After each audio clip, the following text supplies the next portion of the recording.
আম্বেদকরকে নিয়ে অপমান করেছে এই যে লাফালাফি করে মিডিয়া, তার কিন্তু এরকম করে না, এই দেখো কি হচ্ছে কি হচ্ছে কি হচ্ছে করছে, এইখানে এই হয়ে গেল, ওই বাংলাদেশ ডুবে গেল, এই বাংলাদেশে হিন্দুদের অত্যাচার শেষ একদম, আবার পশ্চিমবাংলায় জঙ্গি ঢুকে গেল, মুর্শিদাবাদে জঙ্গি ঢুকে গেল, এই যে নাটক করে যে মিডিয়াটা, সেই মিডিয়ার না আপনি আর খুঁজে পাবেন না। আম্বেদকর নিয়ে একটা খবর করেছে আমি দেখিনি।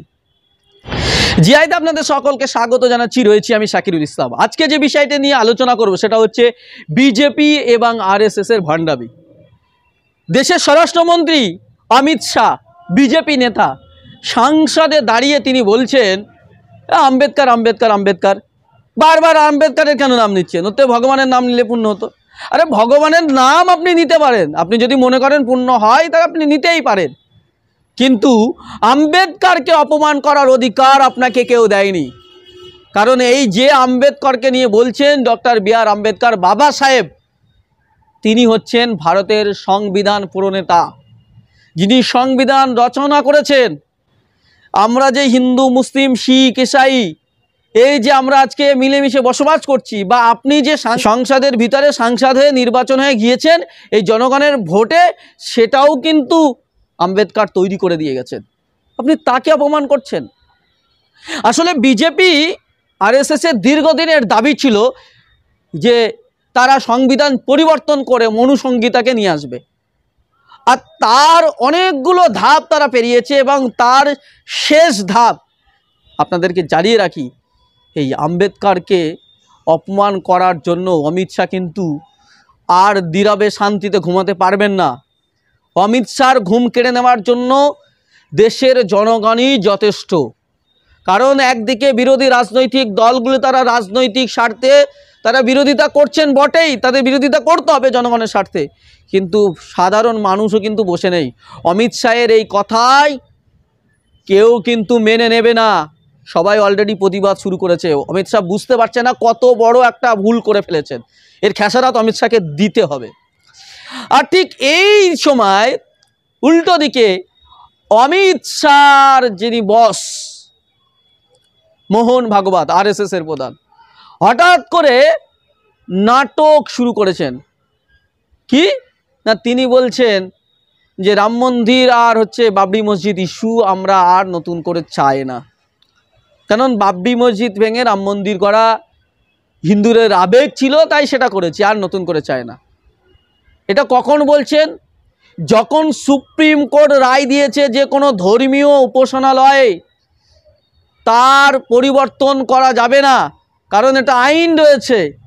সুপ্রিম কোর্টে রায় দেওয়ার পরে এখন ওনার টনক নড়েছে মোহন ভাগবতের। আসলে বলে না, এই ভূতের মুখে রাম নাম, তো তাই হয়েছে এখন মোহন ভাগবতের, যিনি হিন্দু মুসলিম বা এই মুসলিম বিদ্বেষী, ইসলাম বিদ্বেষী, হিন্দু মুসলিম সাম্প্রদায়িক রাজনীতির মাধ্যমে যে সংগঠন বা যার উত্থান, এই বাবরি মসজিদ ধ্বংসের পিছনে যে ষড়যন্ত্রকারীদের মধ্যে অন্যতম মোহন ভাগবত, এখন হিন্দুত্ববাদীদের উঠতি নেতাদের বলছেন যে না, অন্য ধর্মের উপর আক্রমণ করা যাবে না, বাবরি মসজিদ রাম মন্দিরের মতো নতুন আর ইস্যু তৈরি করা যাবে না। এতদিন ধরে জ্ঞানবাপী মসজিদ, রাজস্থানের আজমির দরগা, এতদিন ধরে সম্বলের মসজিদ, নানা বিষয় নিয়ে হিন্দুত্ববাদীরা কথা বলছিলেন, তখন মোহন ভাগবত বাবু চুপটি করে বসেছিলেন। হঠাৎ করে এখন মোহন ভাগবত সাহেব বলছে চায় না। তবে মনে হয় একটু হুঁশ ফিরেছে, নাকি নাটক করছে, এটা নিয়ে কিন্তু প্রশ্ন রয়েছে। কারণ তিনি তো এই সমস্ত কিছুর মাস্টার মাইন্ড, তিনিই তো নেতা, হিন্দুত্ববাদীদের মূল নেতা। এই বিজেপি, আরএসএস, বিজেপি বা হিন্দু পরিষদ, যতগুলো শাখা সংগঠন আছে সবার তো মাস্টার মাইন্ড আরএসএস। সেই আরএসএসের প্রধান তিনি ওদিকে সরিয়ে দিয়ে, অন্যদের মধ্যে এই বিদ্বেষ ছড়িয়ে দিয়ে এখন বলছেন এসব করা যাবে না। যদি সত্যি সত্যিই বলে থাকেন যেভাবে বুদ্ধ সরিয়েছেন সেভাবে মহব্বতকেও ছড়াতে হবে। মানুষকে যেভাবে মিথ্যা তত্ত্ব দিয়ে, ভুল দিয়ে ইসলামোফোবিয়া তৈরি করেছে, হিন্দু মুসলিম দাঙ্গা, দলিত আদিবাসীদের উপর অত্যাচারের কথা যে প্রতিদিন দলিত আদিবাসীদের উপর আক্রমণ নেমে আসছে, তার প্রতিবাদ করতে হবে। সেটা নিয়ে আপনি সোচ্চার হন সাংগঠনিকভাবে, যদি সত্যিই আপনি চান। আরেকটা বিষয় হলো গদি মিডিয়া।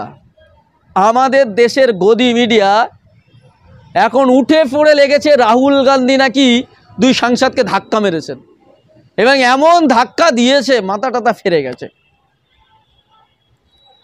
বাঁশ লাঠি কোদাল দিয়ে মারলে নাকি মানুষের মাথা, বা রড ফট দিয়ে মারলে, ভারী কিছু বস্তু দিয়ে ইট পাটকেল দিয়ে মারলে মানুষের মাথা টাথা ফেটে যায়, ধাক্কা মারলে মাথা ফেটে যায় আমরা জানতাম না, এই প্রথমবার শিখলাম। তো রাহুল গান্ধীর এত শক্তি যে এক ঘুষিতে 2টো কুপকাত হয়ে গেছে। আর এই এই যারা কুপকাত হয়েছে তারা স্বাধীনতা সংগ্রামে কেন যায়নি এখন বুঝতে পারছে। এই আরএসএসরা কেন স্বাধীনতা সংগ্রামে ওই ইংরেজদের পক্ষ নিয়েছিলেন, এখন তার কারণ শারীরিকভাবেই তো দুর্বল, ইংরেজদের সামনে দাঁড়াবেই কি করে। রাহুল গান্ধীর এক ঘুষিতে যদি কুপকাত হয়ে যায়, এই প্রশ্নগুলো কিন্তু উঠছে না। এই কথাগুলো যা বলছি একদম সোশ্যাল মিডিয়া থেকে ধার করা কথা, এগুলো কথাগুলো একটাও আমার কথা নয়। সোশ্যাল মিডিয়ায় এই প্রশ্নগুলো, এই কথাগুলো উঠছে, চর্চিত হচ্ছে। আর এই গদি মিডিয়া এখন এইটা নিয়ে প্রচার করছে দিল্লির। আর আমাদের রাজ্যের মিডিয়া এখন কি করছে, বাংলাদেশ ইস্যু তো খায়নি, আরজি কর ইস্যু তো খায়নি, এবার কি করতে হবে যে দীর্ঘ টাইম তো মানুষকে খাওয়াতে পারিনি, একটা টাইম মানুষকে ভুল বুঝিয়ে, একটা টাইম মানুষ তো যখন সত্য জেনে যাচ্ছে তখন চলে গেল বাংলাদেশ ইস্যু নিয়ে আবার মিথ্যা করে ছড়ালো। আবার বাংলাদেশ ইস্যু যখন খেলো না, এবার নতুন তো ইস্যু তৈরি করতে হবে। এবার নাকি বাংলাদেশের জঙ্গিরা কলকাতায় ঠাঁই নিচ্ছে, কলকাতায় নাকি পশ্চিমবাংলায় বাংলাদেশের জঙ্গি আসছে, মুর্শিদাবাদের জঙ্গি চলে আসছে। এই সব এখন আমাদের রাজ্যের কয়েকটা মিডিয়া একেবারে এইসব নিয়ে এখন তুলোধনা করছে, এইসব নিয়ে এখন চর্চা করছে।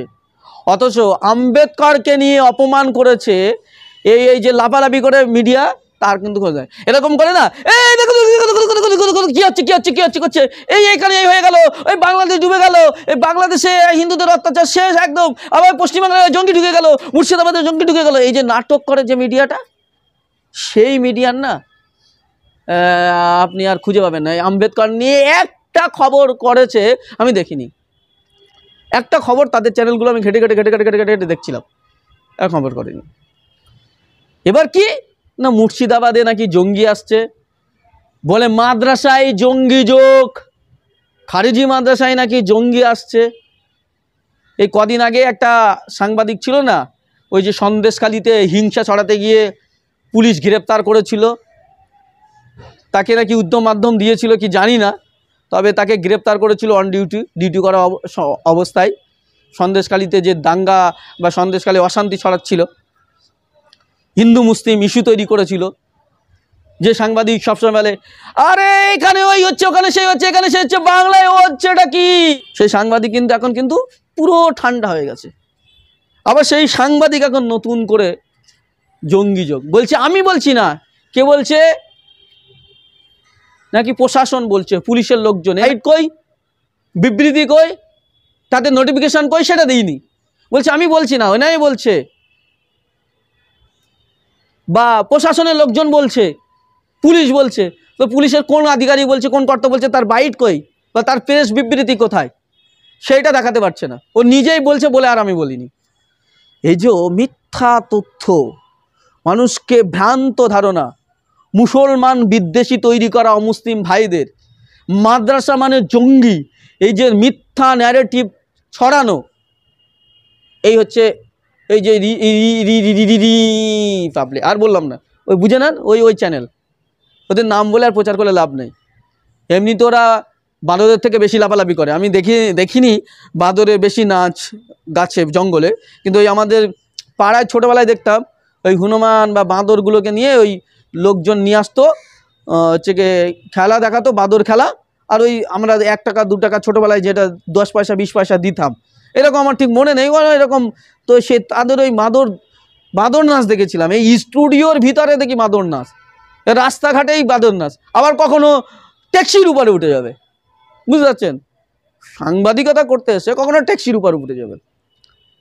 তো এই হচ্ছে এই আমাদের কিছু সংবাদ মাধ্যম। আর কিছু বলবো এর এই যে হচ্ছে মেন হচ্ছে কি আরএসএস বিজেপির প্রোপাগান্ডা ছড়ানো মিথ্যা, ওই অমিত মালব্য বিজেপির নেতাদের যে মিথ্যা প্রোপাগান্ডা ছড়ানোর যে কারিগরি, তার সেই প্রোপাগান্ডাকে নিয়ে নিউজ সংবাদ করে এ হচ্ছে কি আরও বিষ ছড়িয়ে দেয়। দাঙ্গা আসলে বিষ ছড়ানোর একটা ফ্যাক্টরি, এটা হচ্ছে সংবাদ মাধ্যম নয়, এটা হচ্ছে সাম্প্রদায়িক বিষ ছড়ানো একটা ফ্যাক্টরি। এই ফ্যাক্টরি বন্ধ করতে হবে, এর বিরুদ্ধে মানুষকে গর্জে উঠতে হবে, গণহারে এদের বিরুদ্ধে এফআইআর করতে হবে, গণহারে এদের বিরুদ্ধে উস্কানি দেওয়ার বিরুদ্ধে এদের বিরুদ্ধে মানে সাধারণ মানুষ সজাগ হতে হবে, আনসাবস্ক্রাইব করতে হবে, এদের গিয়ে চ্যানেলগুলোকে গণহারে রিপোর্ট মারতে হবে সোশ্যাল সাইটে, এই সমস্ত কাজগুলোকে করতে হবে।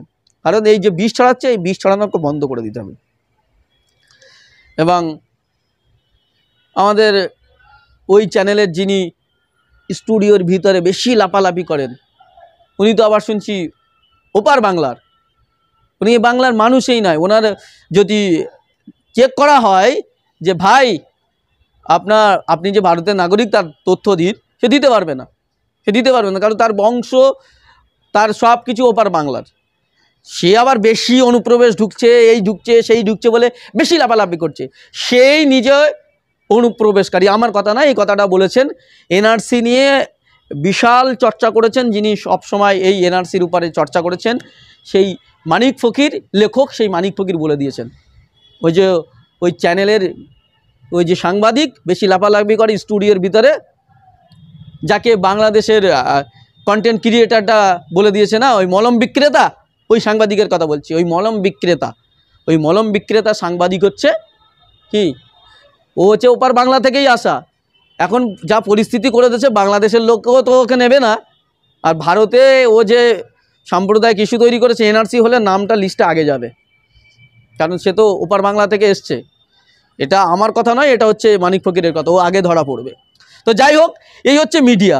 আজকের মূল ইস্যু হচ্ছে আম্বেদকর, যিনি ভারতের সংবিধান রচনা করেছেন, সংবিধানের রচয়িতা, সেই সংবিধান প্রণেতা ডক্টর বি.আর. আম্বেদকর, তাকে নিয়ে এই যে কুৎসিত মন্তব্য বা তাকে নিয়ে যে একটা মিম বানানো, তাকে খেলো করা, তাকে ছোট করা, এটা গোটা দেশের মানুষ প্রতিবাদ করছে। সেটা এদের কাছে মিডিয়া নিউজ নয়, এটা ঘুরিয়ে দেওয়ার জন্য এদিকে মোহন ভাগবত এক কথা বলছেন, এদিকে এই মেন স্ট্রিম মিডিয়ার কিছু বিকৃত মিডিয়া, গেরুয়া মিডিয়া, বিষ ছড়ানো ফ্যাক্টরি, মিডিয়া বলবো না, এটা বিষ ছড়ানো ফ্যাক্টরি, এরা হচ্ছে এই বিষ ছড়িয়ে যাচ্ছে অন্যদিকে।